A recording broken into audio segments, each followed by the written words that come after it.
Hey guys, welcome to this week's episode of Federation Nation. I am Anthony. This is Collectors Entertainment Network, and this week we are going to take a look at Saturday night's main event, episode 3, November 2nd, 1985, from Hershey, Pennsylvania. But before we get into that, guys, I'm going to ask you, please subscribe to the channel if you haven't already. Please comment down below. Let me know your Saturday night's main event memories. Please share this video with anyone you think may like it as well, and go ahead and give this video a like. That helps a lot. Also, go on over to Facebook and join the Federation Nation Facebook group and show off your vintage WWF collections. I can't wait to see them. Okay, that's enough of an intro. We've got Saturday night's main event, episode 3, November 2nd, 1985, from Hershey, Pennsylvania, this week on Federation Nation.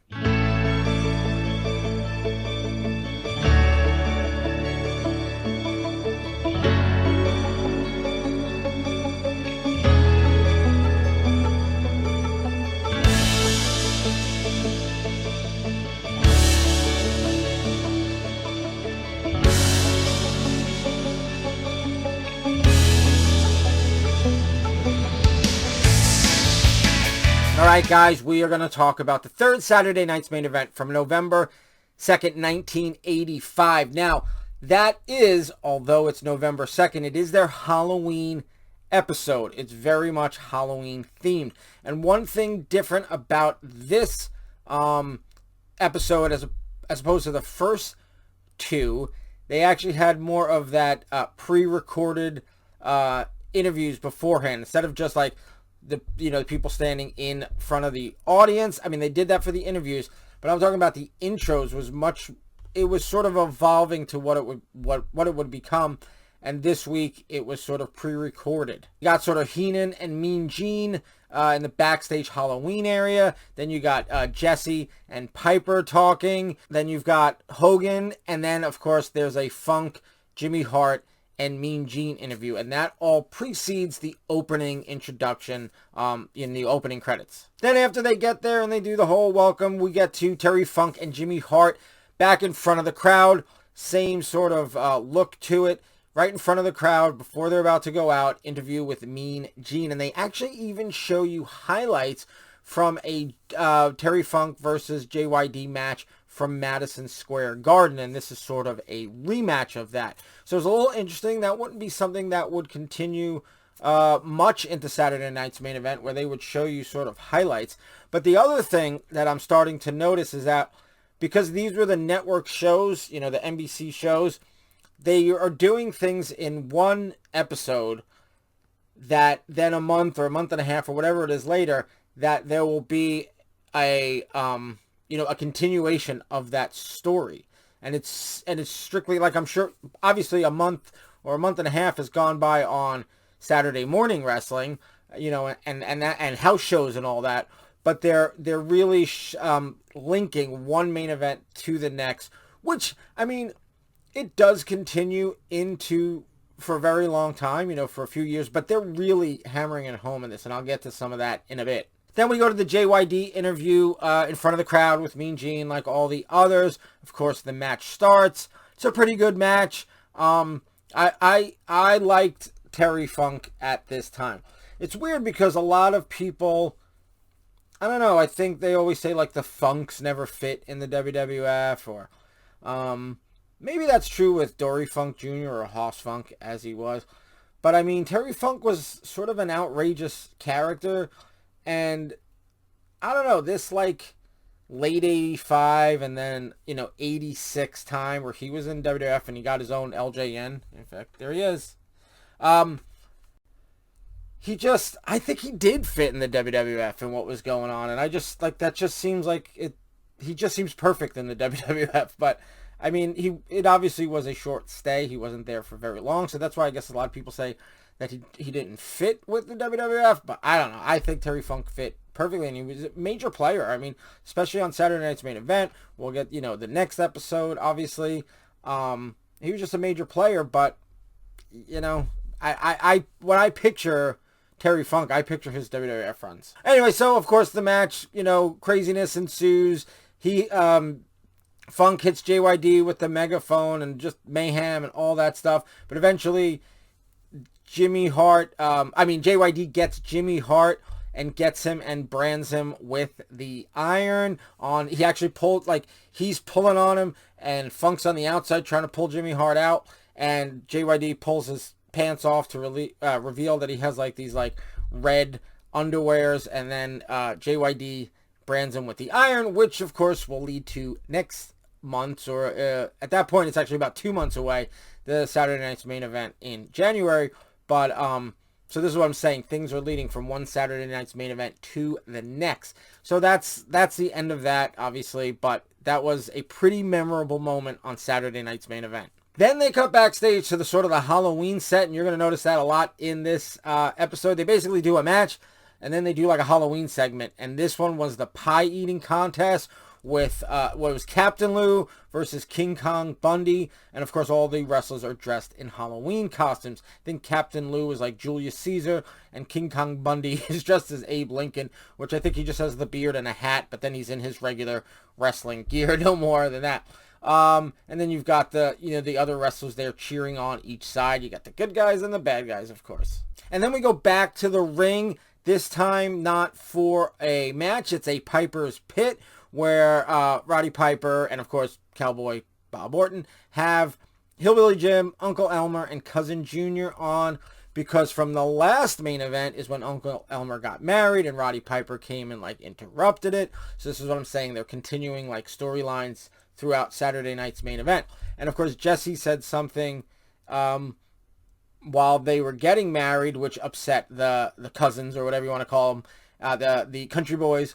And so they started saying things about Jesse, and then Jesse gets up from the announce table and starts, he grabs a microphone and he comes in, and this is setting up what's going to happen in the next Saturday Night's Main Event. So now you've got the second Saturday Night's Main Event, but the first in this story where Uncle Elmo gets married, Roddy Piper interrupts, then all of a sudden now they have a Piper's Pit, and now Jesse gets into it. And now we're going to set up the next Saturday Night's Main Event, which is in January of '86. And just like that, then we're going backstage for a pumpkin dunk contest, which is basically like bobbing for apples, except they're bobbing for little pumpkins, and they've got decent stems so they could bite them. And it's Bobby Heenan versus Cousin Junior. But it's not water, it's chocolate sauce. So they're all covered in chocolate sauce, and it is Bobby Heenan who wins that pumpkin dunk contest. All right, and then we're getting set up for the big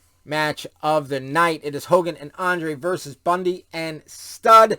They start with a Bundy, Stud, and Heenan interview again in front of the crowd, and then they do a Hogan, Andre, and Captain Lou interview in front of the crowd. And during that interview, it's weird because they keep referring to Hogan and Andre as the Dream Team. The Dream Team. It's but I mean, the Valentine and Beefcake are already together and known as the Dream Team, and they're the champs at this point. So I don't know why they keep calling them the Dream Team. Was the Dream Team not officially Beefcake and Valentine's name at this time?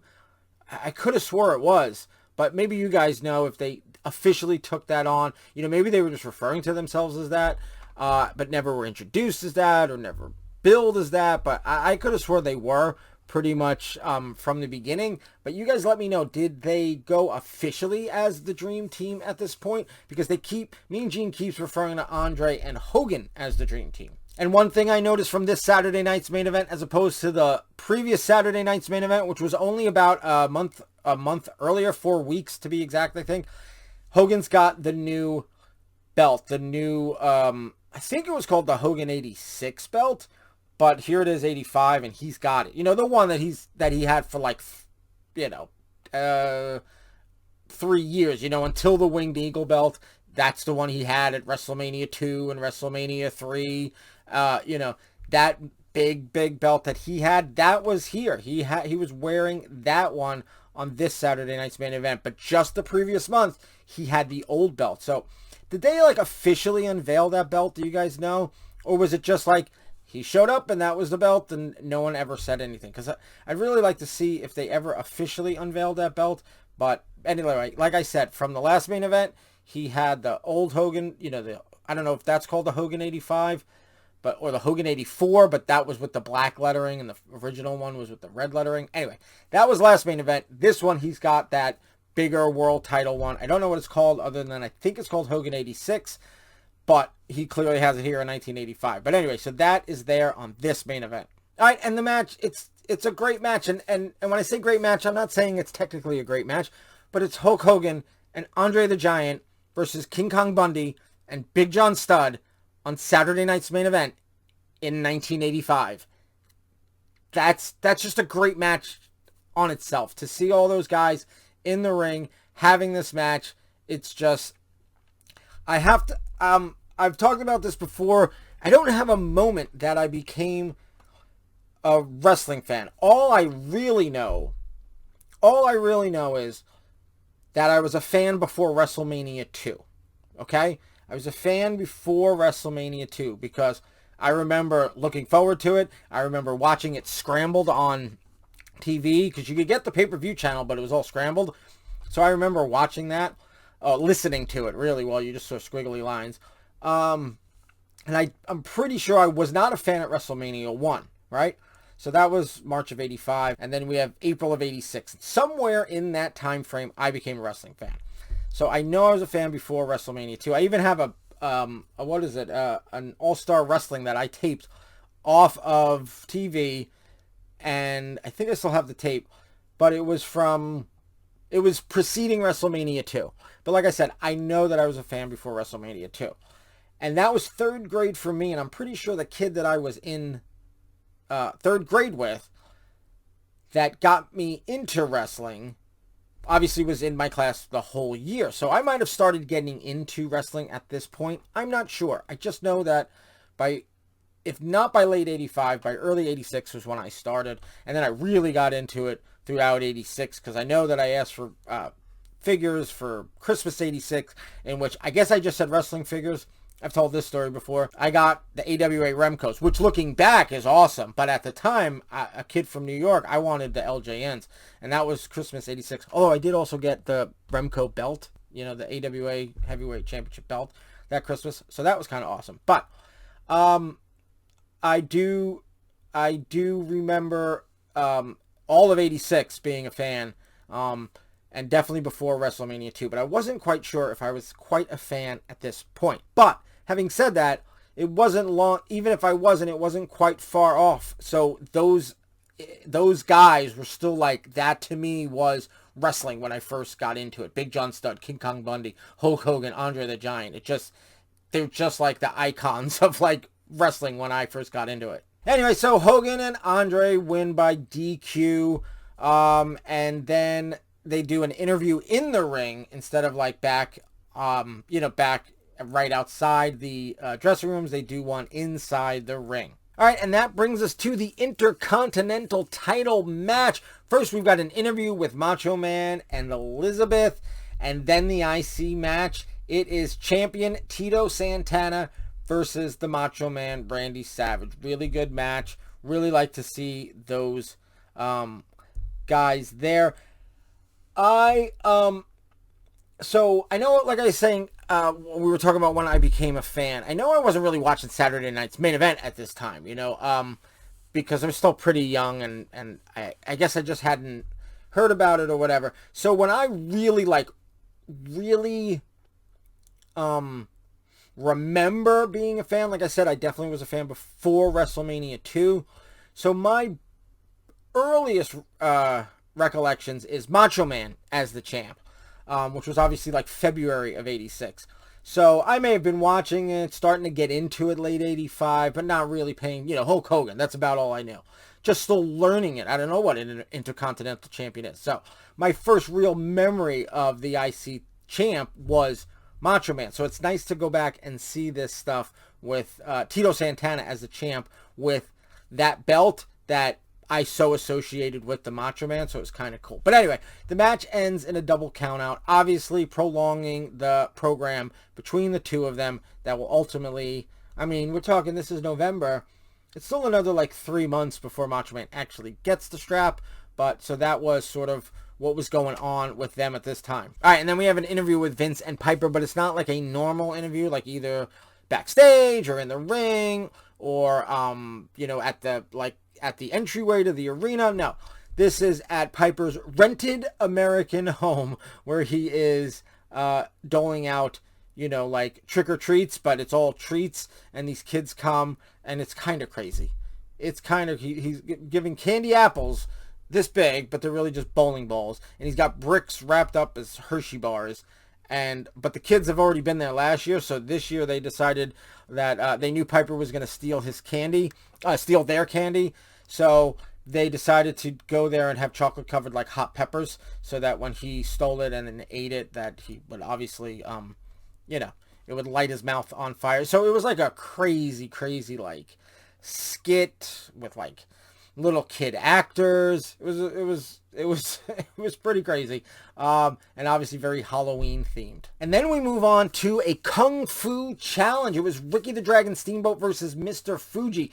And Muraco was in Fuji's corner instead of the opposite way. And it was a Kung Fu challenge. And most of what they were doing were martial art moves. And then finally they started to get into some wrestling moves. But it really started out with martial art moves. I don't want to say karate or kung fu, or I don't know exactly, but I would say martial art moves that the two of them were doing on each other. And it was kind of going back and forth. Fuji was holding his own. But then eventually Muraco jumps in the ring. And I guess, Steamboat at this time was looking that he was going to take it. And Muraco jumps in the ring and spits like red mist into Steamboat's face, and of course then the two of them go at it there. All right, and that brings us to the end of the Saturday night's main event, which is the Pumpkin Pass contest. The good guys win. We had the pie eating contest, which good guy Captain Lou won. Then we had the pumpkin dunk contest, which bad guy Bobby Heenan won. So this was the rubber match, the 2 out of 3 falls, if you will. And the good guys won the pumpkin pass. It was that thing where you have the pumpkin and you have to pass it from one thing to another. But everyone, of course, in the contest is like wearing capes and stuff. So they're obviously just cheating. Both good guys and bad guys are cheating, by the way. It is clear and obvious. But the good guys technically won. They got it, I think, 5 people far or whatever it was. But the good guys won that. And then, of course, they close out the show. I love this about Saturday night's main event. They would talk about something, and then they're like, we'll be right back with more Saturday night's main event. And then they do a commercial break, and then they would come back, and they literally would talk for another minute, the commentators. And then after that minute, they would wrap it up, talk about the next main event, whatever it was. And then they'll be like, and we'll be back with more Saturday night's main event. And then they would come back in a 10-minute period, or I mean, maybe I'm exaggerating, but it was 1 minute of Saturday night's main event while the 10 minutes aired. But that's what it was. It would be they would have a brief segment, then the pumpkin pass. They'd have a brief segment, then they'd go to commercial break, come back with more Saturday night's main event. Then they would talk for a minute and wrap up everything, and then be like, we'll be back with more Saturday night's main event, in which they would, I guess, continue to wrap up and say goodbye and maybe talk about the next main event. So I don't know why they just didn't put all that towards the end. I don't know. But anyway, that's how they did it back then, and that's what it was. It was, I think it was Jesse, Vince, and Mean Gene wrapping up Saturday night's main event, and that was it for this episode 3, November 2nd, 1985, from Hershey, Pennsylvania. All right, guys, that is going to do it for this Saturday night's main event review, episode 3. But guys, you tell me, jump down in the comments below and let me know if you have any memories of this main event. Do you have any memories of watching it, live when it aired or shortly thereafter? You taped it and watched it the next day. Did you watch it a couple years later? Tell me any memories you have, and of course share this video with anyone you think may like it as well. Give this video a like, and definitely, if you're just finding this channel, go ahead and subscribe. That would be awesome. Join the Federation Nation Facebook group and show off your WWF vintage collections, and also just jump in if anyone else is sharing theirs. Come in, comment, let us know what you think. All right, we're gonna do something else next week, but pretty soon we'll be at episode 4 of Saturday night's main event. That one I have a little bit more of a history with. I didn't see it live, or live when it aired, but somewhere back in the day, I remember going to my cousin's house, and my uncle had it recorded, and I think I asked if I could borrow it so I could record it myself or whatever it was. So, I mean, it wasn't like back then, because I didn't have 2 VCRs till much later, but I probably got it somewhere in the mid-90s. Maybe early 90s, early 90s, mid 90s is when I got that one. Not like a lot of these I've never seen, like, because I wasn't a fan. Then I didn't see them until they started showing up on WWE Network, now Peacock, but I would see them on WWE Network as soon as I got WWE Network, and those were available. First thing I wanted to see was Saturday Night's Main Event, because it was such an important part of my fandom as a kid. But again, guys, that wraps up this week's episode of Federation Nation. We will be back next week, and we'll be talking about something else. But until then, guys, have a good one.